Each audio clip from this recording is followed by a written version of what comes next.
종려 주일인데 요한복음 12장 12절로 13절 말씀에 보면 그 이튿날에는 명절에 온 큰 무리가 예수께서 예루살렘으로 오신다는 것을 듣고 종려나무 가지를 가지고 맞으러 나가 외치되 호산나 찬송하리로다 주의 이름으로 오시느니 곧 이스라엘의 왕이시여 하더라. 그렇게 말씀하죠.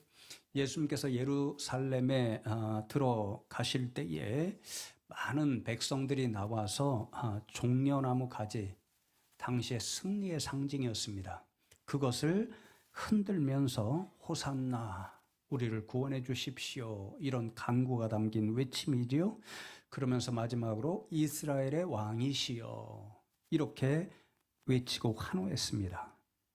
그러니까 종려나무 가지를 흔들며 예수님을 환호했던 사람들은 예수님께서 자신들의 왕, 특별히 다윗과 같이 강력한 힘을 가진 왕이 되셔서 자신들이 가장 소망하고 있던 일이 있죠. 로마로부터 해방되는 것, 구원받는 것, 그 가장 큰 소원, 그것을 이루시기 위해서 로마에 대하여 승리를 거두실 그런 왕, 그것을 소망하면서 종려나무 가지를 흔들고 있었다는 것을 보게 되는 거죠. 그런데 예수님께서는 유다 백성들이 원했던 것처럼 그러한 다윗과 같은 강력한 힘을 가지고 로마를 무찌르시는 분이 아니셨고, 너무도 그들의 기대와는 달리 무기력하게 십자가에 자신을 내어주셨습니다. 그러니 자신들의 소원, 로마로부터 구원해 주실 것이라는 소망, 그것을 이루어 주시지 않으니까 그토록 종려나무 가지를 흔들며 예수님을 환호하던 사람들이 다 예수님께 등을 돌리고 이제 비난하고 침을 뱉고 모욕하는 것을 보게 됩니다. 그들은 예수님께서 그런 자신들이 소망하는 대로 어떤 세상의 군사적인 힘, 이런 힘을 가지신 왕으로 그들에게 오신 것이 아니라 십자가에 자신을 내어주심으로 자신들의 죄를 사하여 주시는, 그래서 진정한 왕이요 구원자라는 사실을 몰랐기 때문에 그렇게 예수님을 향하여 비난하고 모욕하는 사람들이 되고 말았습니다. 만일 오늘날 우리도 이 유다의 백성들처럼 저 십자가에 달리신 예수님을 단지 우리의 소원을 이루어 주시는 분, 마치 도깨비 방망이처럼 우리가 두드리기만 하면 금 내놔라 그러면 금 내놓고 은 나와라 그러면 은 나오는 그런 분으로만 생각한다면 우리도 유다 백성들처럼 똑같이 예수님의 저 십자가를 오해하며 살아가는 안타까운 인생들이 되어버리는 거죠. 그래서 이 한 달 동안 계속해서 말씀을 통해 예수님의 십자가 그 의미를 함께 나누어 왔고, 오늘도 네 번째로 예수님의 저 십자가를 다시 한번 묵상하면서 고난주간 한 주간을 이 말씀을 붙잡고 살면 좋겠습니다. 말씀의 제목처럼 오늘은 예수님께서 새 언약, 하나님께서 약속하신 새 언약을 성취하시기 위해서 저 십자가에서 죽으셨다, 이 말씀을 함께 나누려고 합니다. 제가 요즘 여러분들에게 큐티에 관심이 있다 계속 말씀드리잖아요. 믿는 사람들이 하나님의 말씀을 가까이 하면서 살아가는 것이 제일 중요하다, 이런 생각이 자꾸 들기 때문에 그렇습니다. 그래서 이제는 몰라도요, 오늘 본문 말씀을 읽고 묵상하고 말씀을 준비하는데 오늘 말씀은 사도 바울이 저와 여러분을 위해서 큐티의 모범을 보여주고 있다, 그런 생각이 들었습니다. 여러분, 제가 2주에 걸쳐서 5예배 큐티 세미나를 인도했잖아요. 그때 말씀드리면서 큐티의 핵심은 우리에게 주신 하나님의 말씀, 이 말씀을 깊이 읽고 이해하고 묵상한 후에 그 묵상한 말씀을 우리의 삶에 적용하는 데 있다, 그렇게 전해드렸잖아요. 그런데 오늘 말씀 전후를 계속 읽고 묵상하는데 사도 바울이 예수님 주신 말씀을 깊이 묵상하고 그것을 그대로 적용해 보려는 그런 큐티의 모범을 보여준다. 이런 생각이 들었습니다. 그 모범을 따라 오늘 말씀을 좀 나누고 깊이 묵상하고 한 주간 이 말씀을 가지고 살면 좋겠는데요. 첫 번째로 지금 사도 바울은 자신이 개척한 고린도 교회에 발생하고 있는 심각한 문제를 해결해야 하는 그런 과제의 측면에 있습니다. 여러분, 수요일마다 제가 고린도 전서의 말씀을 전해드렸잖아요. 그리고 지금은 고린도 후서의 말씀을 나누고 있는데요. 고린도 교회는 참 좋은 교회였습니다. 특별히 두 가지 굉장한 칭찬을 받죠. 하나는 영적인 지식이 참 풍성했다. 그리고 두 번째로는 이제 성경의 다양한 은사, 그것이 나타나고 있었다. 그래서 참 좋은 교회라고 사도 바울이 칭찬합니다. 그런데 아이러니하게도요, 성경에 드러나 있는 모든 교회를 보아도, 그리고 역사상 많은 교회를 보아도 고린도 교회만큼 문제를 많이 가진 교회가 없습니다. 문제투성이의 교회였습니다. 여러 가지 문제가 많았는데 그 중에 가장 심각한 문제가 오늘 이제 말씀이 17절로부터 시작되는 한 단락에 포함된 말씀인데요. 18절 말씀에 보면 어떤 말이 있나요? 분쟁이라는 말이 있고요.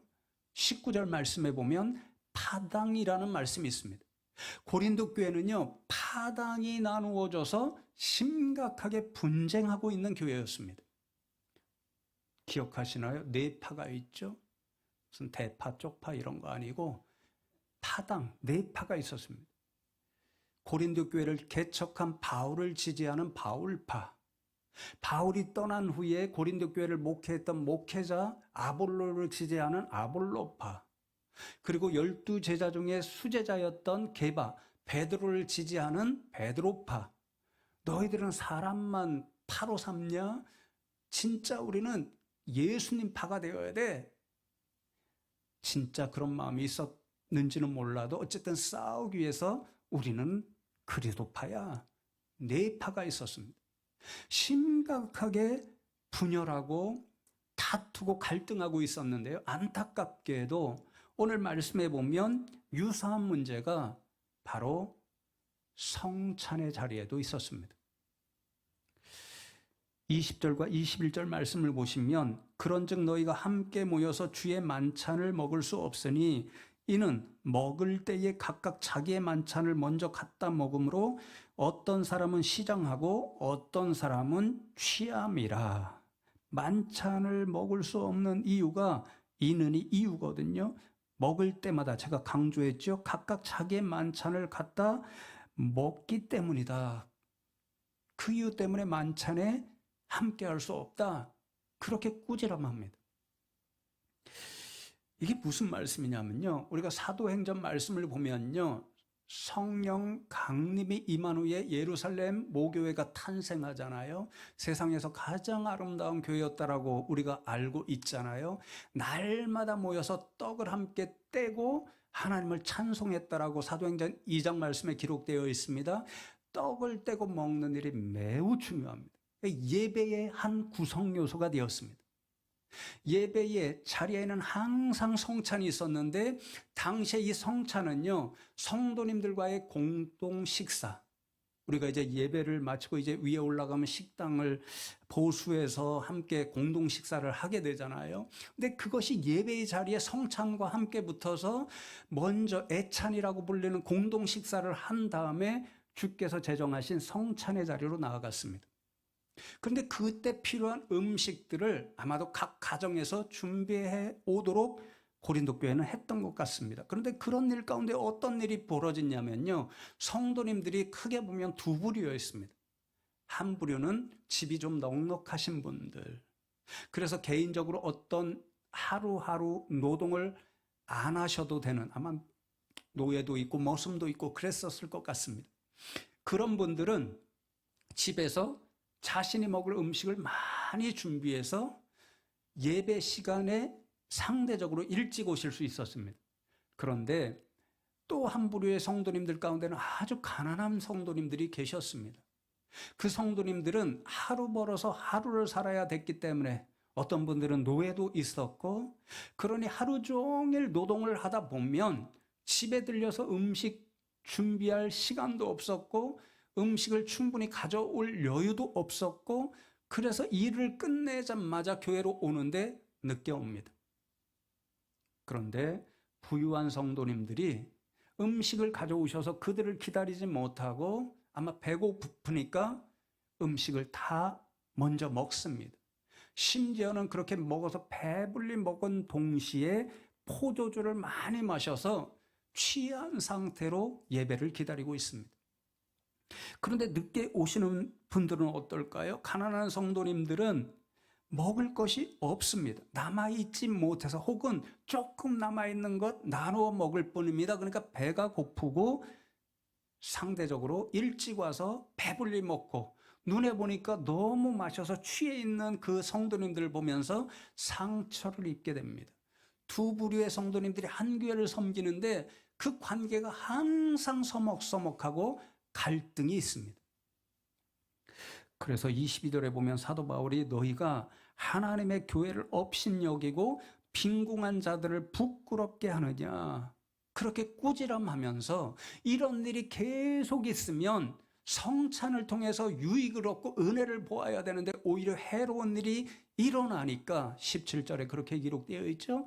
그러니 그런 행태로는 성찬에 참여하지 않는 것이 옳다, 그렇게 말씀합니다. 우리가 먼저 여기서 한 가지 기억하시면 좋겠는데요. 제가 여러 차례 말씀드렸는데 우리는 교회나 성도님들에 대한 이상적인 생각을 내려놓아야 합니다.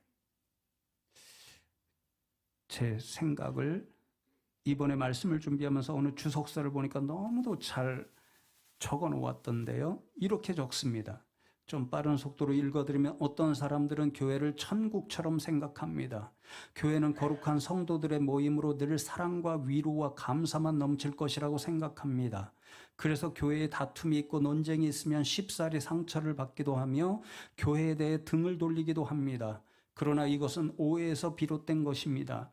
물론 교회가 하나님 나라인 것은 맞습니다. 그러나 교회는 완성된 하나님의 나라가 아닙니다. 완전한 하나님의 나라는 예수님 재림 때에 임합니다. 지금 교회는 거듭나기는 했지만 여전히 불완전한 사람들이 모인 공동체입니다. 그러므로 분쟁이나 다툼이 있는 것은 어쩌면 당연한 일입니다. 여러분, 요즘 많은 분들이요, 교회 위기를 극복하자고 아드폰테스, 초대교회로 돌아가자, 근원으로 돌아가자 합니다. 그래서 세상 역사 가운데 가장 완전한 교회, 아름다운 교회가 예루살렘 모교회라고 생각합니다. 정말 완전한 교회였나요? 아니죠. 사도행전 6장 말씀에 드러나지요. 구제하는 일로 히브리파와 이방인 사람들, 헬라파 사람들이 갈등하고 다툽니다. 누가 더 많은 구제를 받느냐? 서로 우리에게 속한 분들이 많이 받아야 된다고 심각한 갈등과 분쟁이 생겨서 사도들이 집사를 세우고 자신들은 말씀과 기도에 집중하는 일로 나아갑니다. 무슨 말입니까? 세상에 존재하는 어떤 교회도 완벽한 교회가 될 수 없고 어떤 성도님도 완전한 성도님이 될 수 없습니다. 그렇게 생각하는 것이 인간의 교만입니다.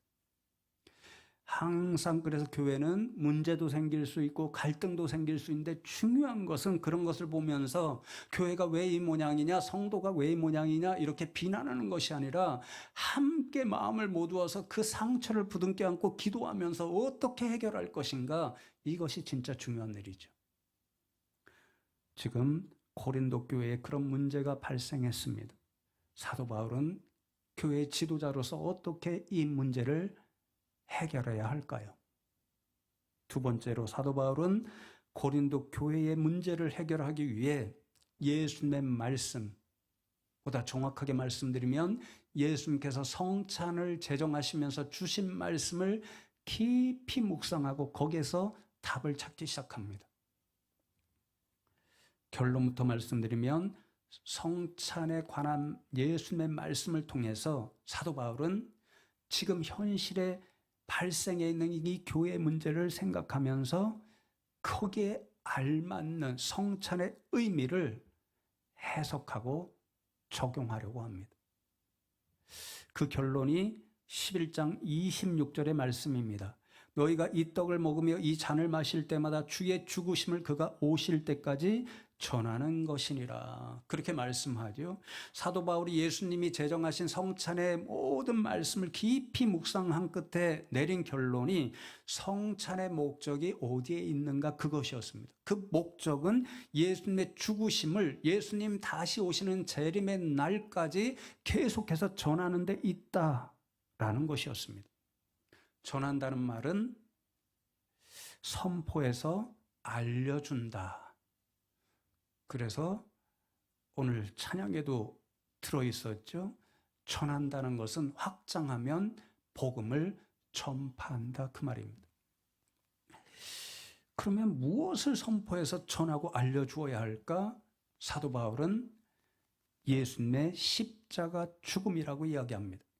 이 말은 예수님께서 십자가에 달려 돌아가셨다라고 하는 역사적 사실 그것만 전파한다는 이야기가 아니라 예수님이 왜 십자가에서 죽으셨는가, 예수님이 십자가의 죽으심으로 어떤 일이 생겼는가 그것을 선포해서 알려준다 이 뜻입니다.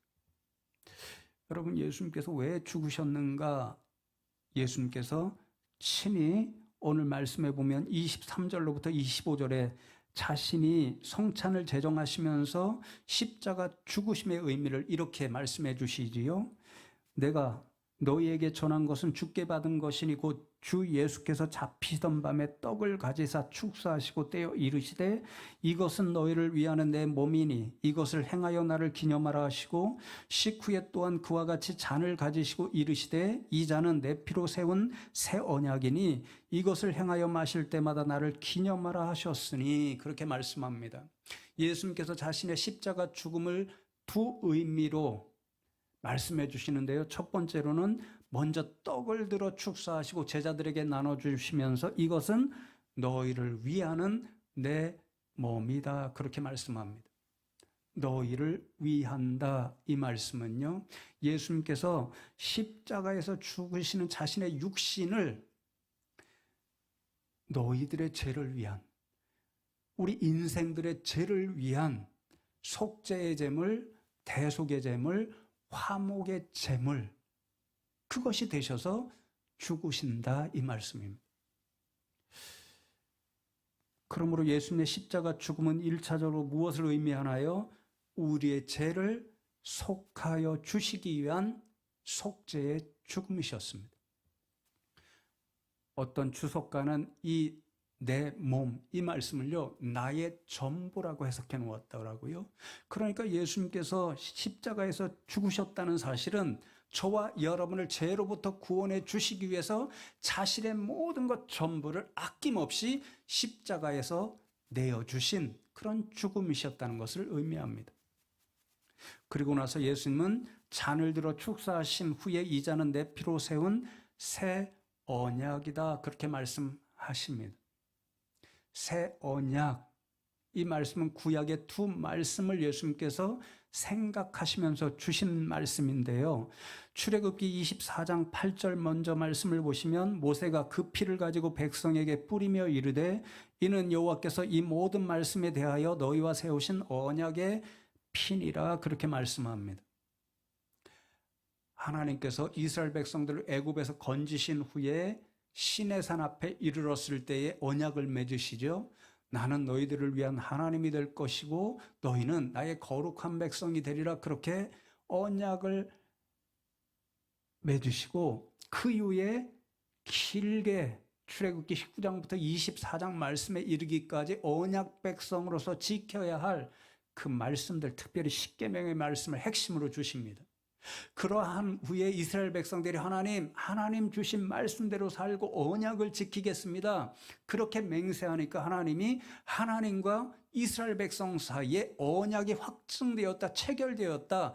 그것을 보여주시기 위해서 짐승의 피를 잡아 모세가 반은 하나님 예배하는 제단에 뿌리고 반은 이스라엘 백성에게 뿌렸습니다. 피는 생명을 상징하죠. 생명을 다해서 목숨을 바치는 심정으로 언약을 반드시 지켜야 한다는 그것을 보여주신 일이었습니다.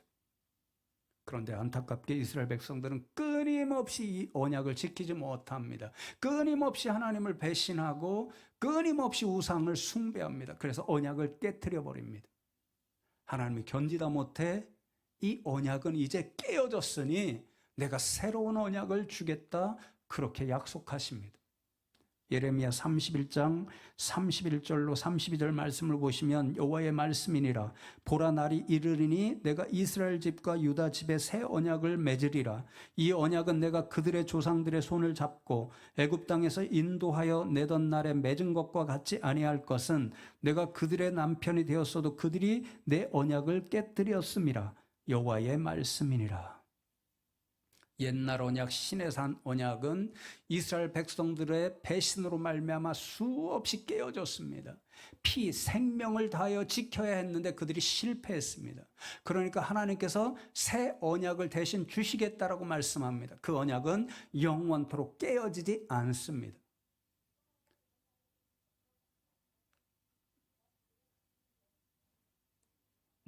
뭐가 끼어들어서 따로 가서 한번 확인해 보시죠. 그쳤나요? 여기가 가끔 가다가 선이 이게 좀 뭐가 이상해져서요. 교회 기도할 때 음악을 틀어도 가끔 딴따라가 나옵니다. 양해하시고 뭔가 불안정해서 그런데 아마도 여러분이 너무 집중하고 있으니까 사단이 방해하느냐고, 더 정신 차리라고 그러는 것입니다. 어디까지 했죠? 옛 언약은 깨어졌습니다. 그래서 영원히 깨어지지를 않을 새 언약을 약속하셨습니다. 그 새 언약을 이제 짐승의 피가 아니라 자신의 피로 성취해 주신 분이 예수님이십니다.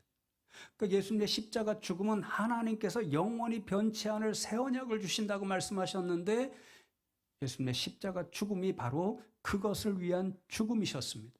그래서 우리가 십자가 달리신 예수님을 믿기만 하면 우리는 하나님의 영원한 깨어지지 않을 구원, 그 언약을 우리가 성취받고 선물로 받아서 영원토록 하나님 나라 백성으로 살아가게 되는 거지요. 아멘이죠. 그러므로 사도 바울이 이제 성찬을 통해 깊이 묵상하면서 결론이 예수님의 죽으심을 전해야 하는 것이 성찬의 자리다. 그럼 무엇을 전해야 하는가? 예수님이 말씀하신 대로 예수님께서 저 십자가에서 우리의 죄를 위해서 속죄의 제물로 죽으셨다는 것과 또한 예수님께서 우리를 위해 하나님께서 약속하신 새 언약, 영원히 깨어지지 않을 그 언약을 자신의 피로 이루시기 위해 저 십자가에서 죽으셨다는 사실을 전해야 된다는 거죠. 그러니 여러분, 예수님의 십자가 죽음은 철저하게 우리를 위한, 인생을 위한 죽음이었습니다. 예수님의 죽으심은 자신을 위한 죽으심이 아니었고 자신이 아닌 다른 사람들을 위한 죽으심이었습니다. 그래서 수많은 신학자들이 이구동성으로 말하는 한 가지가, 예수님은 처음부터 끝까지 이 세상에서 자신을 위해서 사신 분이 아니라 타자를 위한 존재로 살으셨고, 그리하니 그분을 따르는 교회 공동체 역시 이 세상에서 타자를 위한 존재로 세워져야 한다라고 이야기합니다.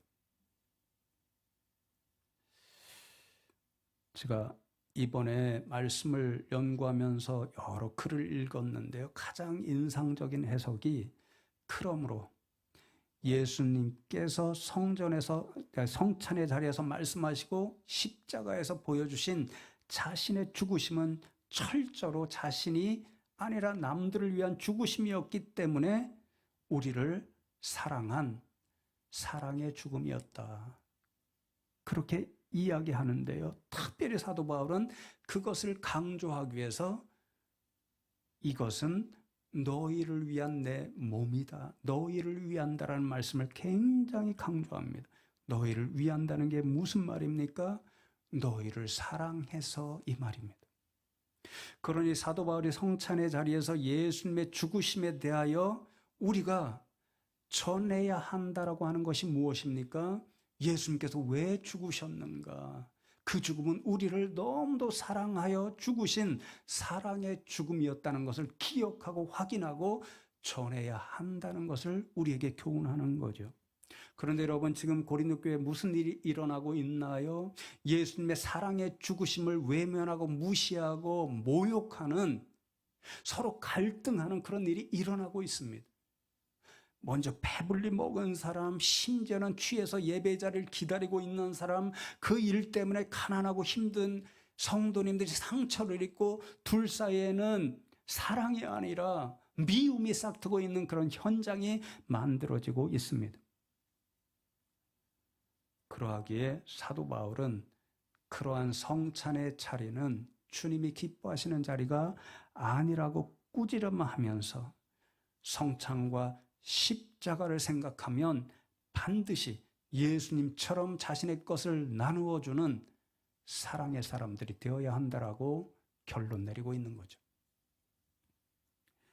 이렇게 우리 인생과 교회의 문제를 들고 하나님 말씀에 가까이 가서 말씀을 깊이 묵상하고 그 말씀으로부터 우리에게 주시는 해결의 말씀을 듣는 것이 바로 큐티입니다.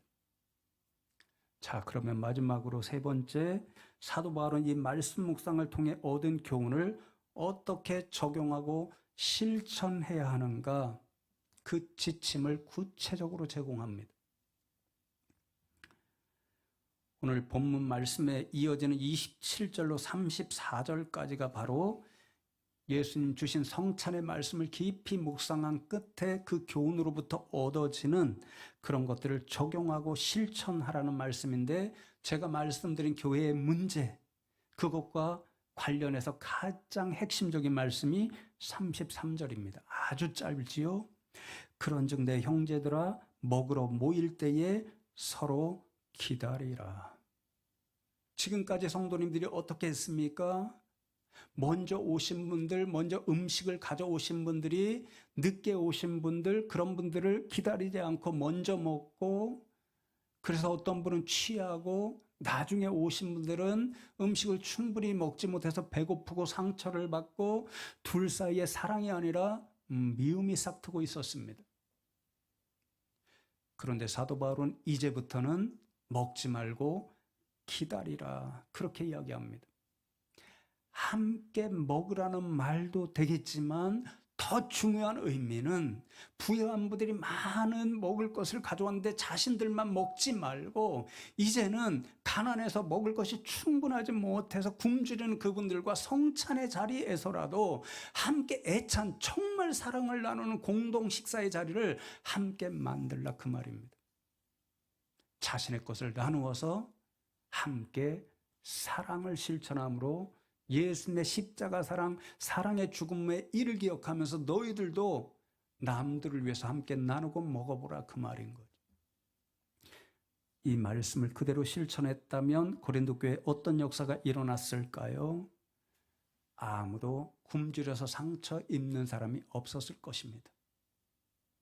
다 함께 먹고 배불렀을 것이고, 그런 기쁨으로 함께 만찬의 자리, 성찬의 자리로 나아갔을 것입니다.